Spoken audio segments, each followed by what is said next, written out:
Chers amis de Rivarol, bonjour. Dans la continuité des capsules qui piquent, je vais aujourd'hui vous lire l'article de Jean Terrien, extrait du Rivarol numéro 3465 du 31 mars 2021, que vous pouvez trouver en page 10 et qui s'intitule « Qui est l'ennemi du peuple français ?» Tout combat politique commence par la désignation de l'ennemi principal. Notre précédent article dans les colonnes de Rivarol mettait en évidence la guerre menée par le gouvernement contre le peuple. L'article s'intitulait « Sadisme et sacrifice » quand les dirigeants français jouent avec la santé du peuple. Rivarol du 24 mars 2021, numéro 3464. Un gouvernement mettant en péril la santé des Français.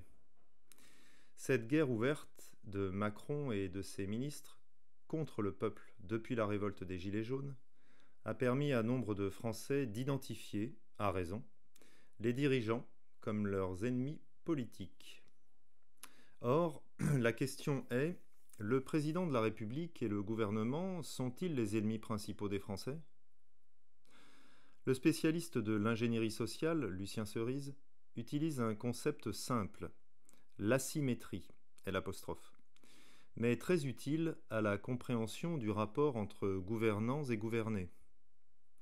Dans les sociétés traditionnelles, le pouvoir et le peuple étaient symétriques, c'est-à-dire que le pouvoir voyait le peuple et le peuple voyait le pouvoir. Or, dans la société moderne, il y a une asymétrie. Le pouvoir voit le peuple, mais le peuple ne saisit pas du regard le pouvoir. En France, beaucoup, on ne sait pas quelle proportion exacte, ignorent qui est et où est le vrai pouvoir qu'ils confondent avec le président, le Premier ministre, etc. Le vrai pouvoir est derrière le pouvoir apparent. Par définition, le pouvoir que le peuple ne voit pas est occulte. Le pouvoir détenu par des sociétés secrètes, la franc-maçonnerie, des lobbies, des réseaux, des communautés, des puissances d'argent. Au XIXe siècle et jusqu'au milieu du XXe, nombre d'organisations politiques, journaux, écrivains, qu'ils soient socialistes, royalistes ou nationalistes, qui avaient pignon sur rue, désignaient ouvertement ce pouvoir occulte. Pour eux, le vrai pouvoir était tenu par les juifs, les francs-maçons et les protestants. Avec Édouard Drummond, 1844-1917, Édouard Drummond, qui est d'ailleurs issu d'un milieu modeste, il a reçu par son père une éducation plus républicaine que catholique, tout comme avec le pasteur Adolphe Stocker, homme politique allemand, 1835-1909, l'antijudaïsme chrétien prend une autre forme, et ce sous l'influence de sociologues et philosophes socialistes. Drummond et Stocker attaquent la richesse juive et attribuent aux Juifs la transformation économique alors à l'œuvre au XIXe siècle. Ils visent dans le juif surtout le financier. Cet antisémitisme économique se manifesta dès le début de la finance et de l'industrialisme juif. On en trouve des traces dans Charles Fourier, 1772-1837, considéré comme le précurseur du socialisme, donc à retrouver dans l'ouvrage de Fourier « Le nouveau monde industriel et sociétaire », Paris, librairie sociétaire, 1848. Et Pierre-Joseph Proudhon, 1809-1865, penseur socialiste, anarchiste, qui mettait en évidence l'action des juifs intermédiaires, agioteurs et improductifs.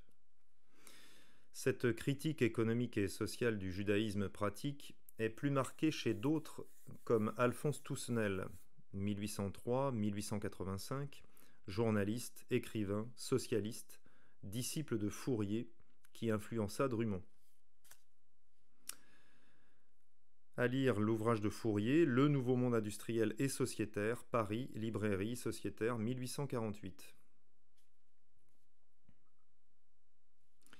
On trouve dans Karl Marx, 1818-1883, et dans Ferdinand Lassalle, 1825-1864, théoricien socialiste, homme politique allemand, tous deux juifs, les mêmes appréciations sur le juif parasite que dans Fourier et Proudhon.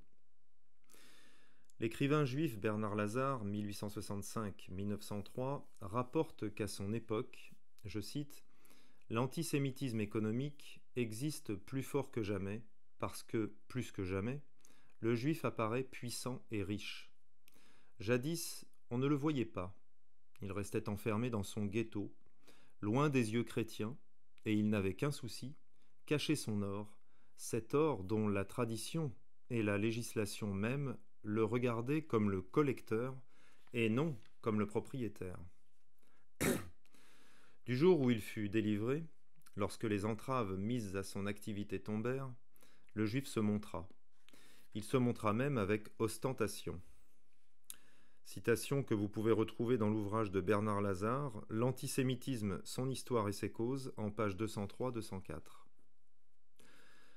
Les nationalistes, monarchistes et même les bonapartistes, Charles Maurras, Maurice Barrès, Jules Lemaître et d'autres, comme Édouard Drumont, qui créa en 1901 le Comité national anti-juif, qui devint en 1903 la Fédération nationale anti-juive, proposant de combattre les influences pernicieuses de l'oligarchie judéo-financière au complot occulte, désignèrent, pour redéfinir l'identité française, ses ennemis. Les groupes et communautés soutenant la République et la laïcisation de la société, à savoir les juifs, les francs-maçons et les protestants. À la veille et au lendemain de la Seconde Guerre mondiale, le ton et l'ambiance demeurent plus ou moins les mêmes. Moins de 2 ans avant la débâcle, dont les responsables sont Léon Blum et son Front populaire, Léon Daudet s'exprimait ainsi le 17 mars 1938.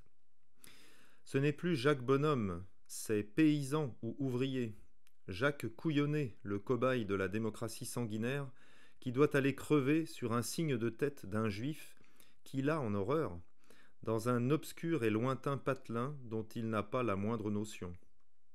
Ainsi le veulent la République et la liberté, liberté chérie.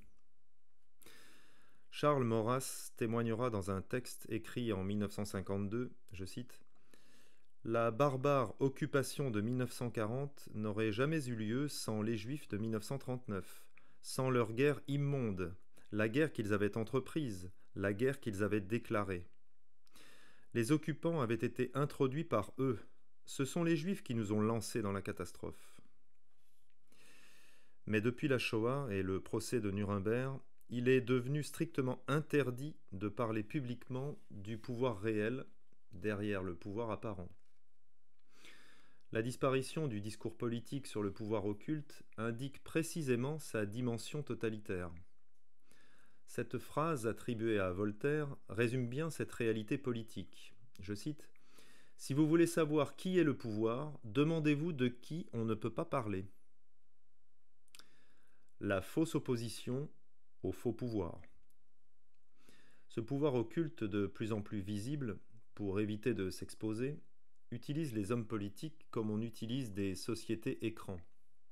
Le politique, on l'a vu notamment durant la révolte des Gilets jaunes, est censé incarner le pouvoir, un pouvoir visible, devenant une cible en cas d'opposition ouverte.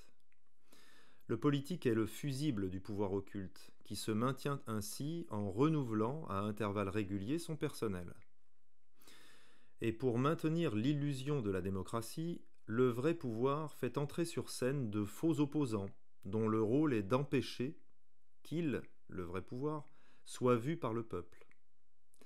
Le faux opposant valide ainsi, par exemple, Emmanuel Macron en tant qu'incarnation du pouvoir réel. C'est ce qui explique pourquoi Éric Zemmour évite de rappeler que l'actuel président de la République n'est rien d'autre que la créature de Jacques Attali. Il s'en est vanté. D'Alain Minc, qu'il a qualifié de pute,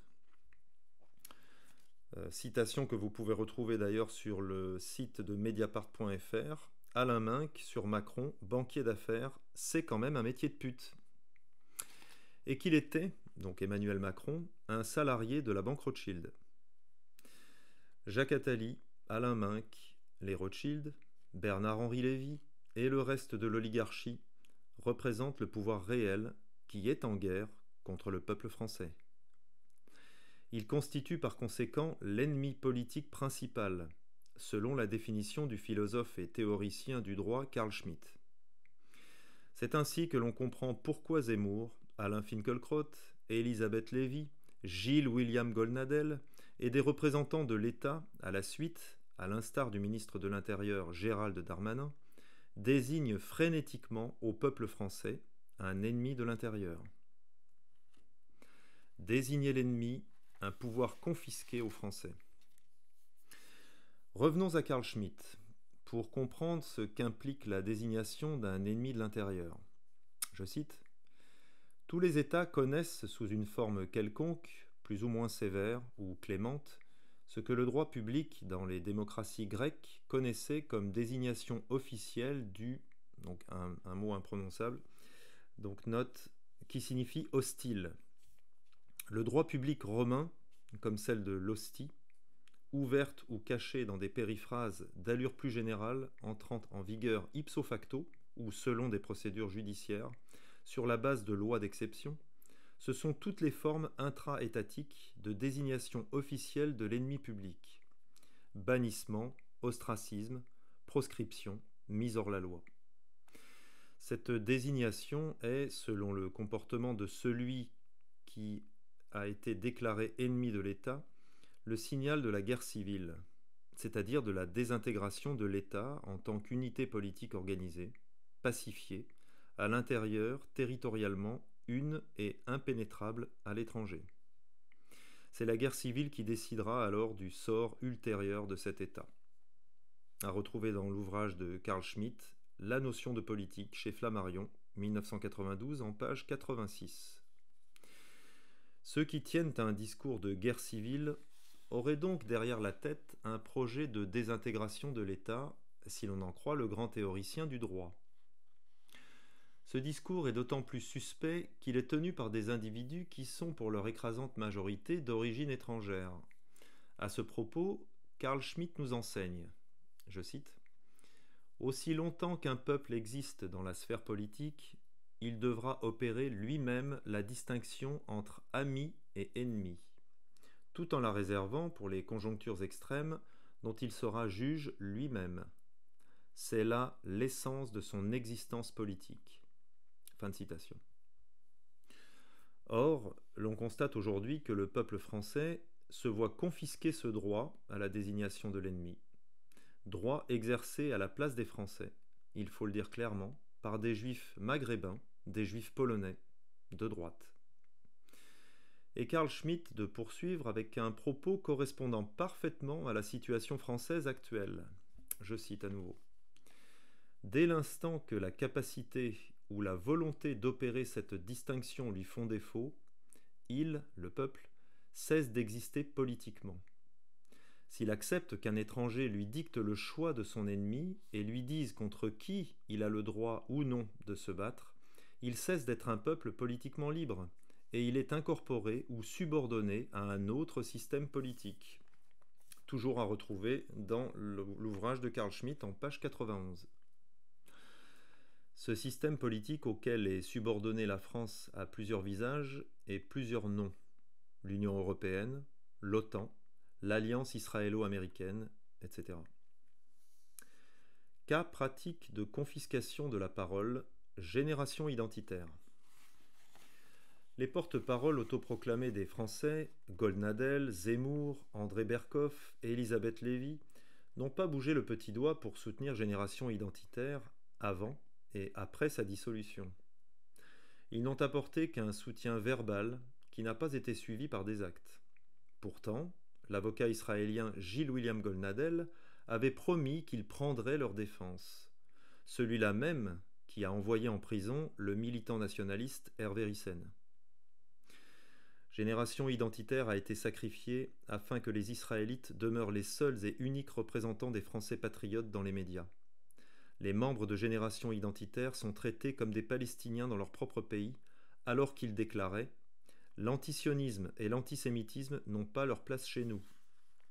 Citation que vous pouvez retrouver sur le site internet lemondejuif.info de février 2021, exclu Le Monde Juif, Info, Génération identitaire, l'antisémitisme et l'antisionisme n'ont pas leur place chez nous. Le problème, c'est qu'ils ne sont pas maîtres chez eux. Ils ne font pas la loi et n'ont plus le droit de désigner par eux-mêmes leur ennemi politique. L'OPA sur le nationalisme officiel, par les auxiliaires du vrai pouvoir, est désormais quasi totale. Le vrai pouvoir et ses affidés tiennent désormais toutes les positions. Pour renverser la tendance, il faut s'efforcer de revenir à une symétrie peuple-pouvoir en désignant l'ennemi principal. Un article de Jean Terrien, extrait du Rivarol numéro 3465 du 31 mars 2021. Chers amis, à bientôt pour une nouvelle capsule.